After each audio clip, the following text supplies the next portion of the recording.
Hey, what's up? I'm back with more comic reviews once again. It's been months since I've done these things. I'm not going to bother with the entire stack that I have to catch up with. I've got 5 books to review, but I will say that I have been keeping up with Avengers vs. X-Men past the Zero issue, which I reviewed back in March. And I will be reviewing the first 3 issues of that series sometime before the end of today, so be on the lookout for that. But in any case, let's get down to these reviews, and I'm going to start things off with DC and 2 companion titles of the Dark. Animal Man and Swamp Thing number 9. I'll go into Animal Man first. Now, I had been keeping track of the series, finally got around to reading the issues and getting caught up with the story, and I have to say this is a pretty damn good tie-in to the Rot storyline, which is going on over in Swamp Thing. At least for this issue, we have Buddy Baker back in this issue, and his body has actually been possessed by one of the lieutenants of the Rot. There were like these 3 bounty hunters just made up of animal body parts that were chasing after Buddy and his family, and they're all after his daughter, who is like the new avatar of the Red for Earth. And he allowed himself to be taken over by the Rot in order for his family to escape the oncoming mass of the dead animals that were attacking them. And he's out right now just swinging out, trying to find them, biting the heads off of birds, which is very sick. Jeff Lemire is doing a terrific job with this series. I never read any of his stuff over on Justice League Dark, but this is pretty good. It's not up to par with Swamp Thing, but it is pretty good. And we're getting ready to start the connections up. We've been hearing for the last few issues that we have to, or actually from the cat Socks, who is one of the keepers of the Red, who followed Buddy's daughter back from the Red. They're saying they need to find the Swamp Thing. He's the only one who could teach her how to use her powers properly. And in the meantime, Buddy's soul is actually standing in the middle of the Sea of the Red, and he is met by sort of a gatekeeper, I guess you will. I can't remember who he called himself. Oh yeah, he calls himself the Shepherd. And he and the Shepherd have to get to the Red real quick, but they have to make a stop on the way because the Rot is starting to seep through a little more into the Red. So things are looking pretty grim in many ways for Buddy, but the series continues to do pretty good. We're gearing up towards a crossover in the next issue in between Swamp Thing and Animal Man, I believe, so this should be pretty good. All in all, it's a pretty solid issue, and if you've been reading Swamp Thing but not this series, I would recommend checking it out. It's not as good as Swamp Thing, but it's still a pretty solid read. Next up, best damn title out of the DC 52 besides Batman to me, Swamp Thing. Oh god, this is creepy. It's sick, but it's fun, and god, I love it. I'm going to say, I did not read issue 8 because the company who provides the comics to my shop shortlisted them, unfortunately, so I did not get to read last issue, but I pretty much get the idea of what happened. Abigail Arcane was overtaken by the Rot, and she's begun a terrible transformation into sort of a pseudo-alien creature, and apparently took a big chunk out of Swamp Thing, and she is Seti's bride-to-be. As usual, Snyder's writing on this is very good, although I will say that this is the conclusion to the first part of the Rot story arc within the Swamp Thing. Very rushed to the end, a little anticlimactic, but you know what, it's still kind of fun, satisfactory enough to me, so I bought it.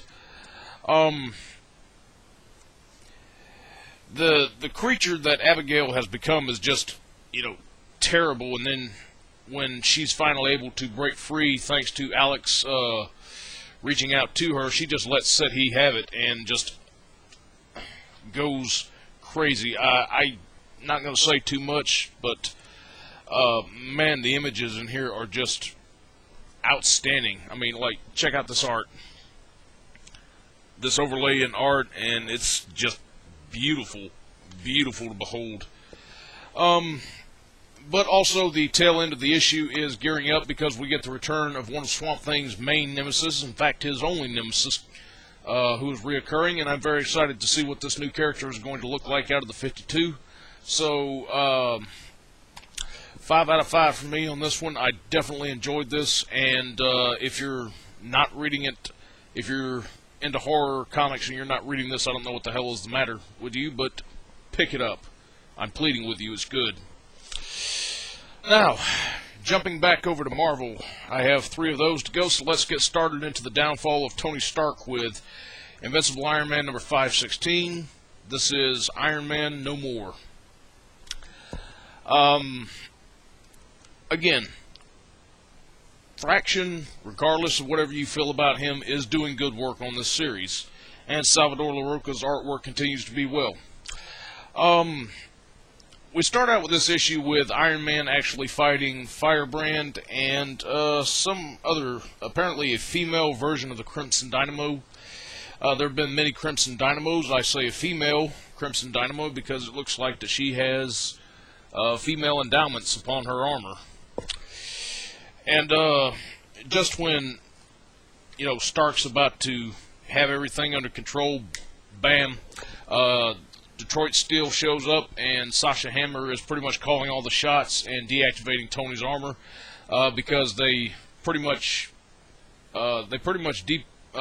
big boyed him into putting a device into his arc reactor, which would allow Hammer corporations to shut off the armor for all the drunk fiasco that he had back a few issues. And there's some really good stuff going on here. We have kind of an intervention where Captain America and Miss Marvel try and step in and help the problem, and Cap pretty much just lays down the law. He is not the impending asshole that he's been made to be over in Avengers vs. X-Men right now. Not an impending asshole, but still an asshole nevertheless. And meanwhile, all this is going on, we're still having more internal conflicts going on with in between Ezekiel Stane and the Mandarin. And Ezekiel's just pretty much laying out his problem to Sasha and just exactly what's going on and just how much of a bad situation that he's in with his boss and his father-in-law. But the biggest selling point of this issue to me, which was kind of predictable, but we finally do get the reveal of the mole inside Stark Resilient in this issue. It was kind of predictable to me, but at the same time, it's still so well done. I'm not going to say who it is or how it came to be, but there is a very good reveal in here, and I would recommend sticking with this in case you haven't, or you just happen to drop it. Moving along now to one writer who I really enjoy, Mr. Rick Remender, over on Venom number 17. By the way, I will say that I loved issue 16 very much concerning the Human Fly, but he is back in this and meeting with Crime Master. Crime Master is assembling a new group of a Syndicate 6, if you will, sort of a Venom's version of the Sinister Six, coming after him, and, you know, Flash, his life is just continuing to go down the drain. We're reminded again about how badly he needs that symbiote, and he kind of lies to one of the members of the Secret Avengers to let him get the symbiote, and at the same time, we see some familiar faces show up out of New Avengers from the Hood's old crime gang, and the Human Fly is incorporated in among them now. But while all this is going on, Flash decides to take it upon himself that, hey, he needs to solve this problem real quick. His family is in danger. He's got to do something. And while all this is going on, we have a problem show up, namely with Eddie Brock, who is still on his crusade to get rid of all the symbiotes of the world, and he set his sights on Venom right now. And there's something very interesting which happens to him at the end of this issue. There's a bit of a struggle that takes place in between Flash and Eddie, but then Crime Master shows up to see what all the ruckus is about, and whew, something bad's going to go down in this next issue. This is really really getting to be good. It is one of my favorite books out of Marvel right now, from one of my favorite writers, and I'm continuing to enjoy it. Mr. Remender, I salute you, sir. Solid 5 out of 5 for me. And finally, for my pick of the week, Daredevil, number 12. It's a very sexy cover, by the way. So, we have the crime syndicate, which is in this, which has been plaguing Matt Murdock. We took care of Black Spectre last issue. Now we're down to 4 groups that he has to worry about. But this issue is sort of a date night issue, for the most part, between him and, what's her name? Miss Kirsten McDuffie, the assistant DA that Matt has had a thing for, and she's still goading him about the Daredevil, trying to get him to admit it. The cover might give away something of one of my favorite moments from this issue. I mean, this shit had me rolling when they're in the office. I am going to say, I'm going to spoil this a little bit because this is really funny. Before they go on the date, she's kind of goading him into admitting that, you know, he was Daredevil. Everybody knows it, but he doesn't want to own up to it. If you remember back from issue 7 in the Christmas story where Matt had the sweater on at the Christmas party that said, "I am not Daredevil," remember, he is blind, but he still has the sonar sense. She knows nothing about that, and she thinks that he's faking being blind. They're in the office, and what she does is that she lifts up her blouse in front of him, and he's trying to sit there and pay attention or make like that he is just a blind man. But the bikini top reads, "You are Daredevil," and Matt's trying to play it off as like, "What are you doing over there?" And at the same time, he's just standing there. It's like he's straining. He's got a pencil up under the desk, and he snaps and is like, "God, this is hot." And I'm just sitting there laughing at this. This is good, and we have a little more trouble show up because everything does not go as perfectly as planned, because somebody shows up to really force Matt Murdock, or just basically force him and Kirsten McDuffie into a bad situation at the end of this issue. Aside from the really funny moment which I have with Kirsten and Matt in here, I'm not going to give too much away about the ending, but this is shaping up to be really good. My advice to you, go and get this freaking issue. If, you know, Chris, if you're watching this, you know, tell Blue Goblin he got to get this issue. But that does it for my comic reviews.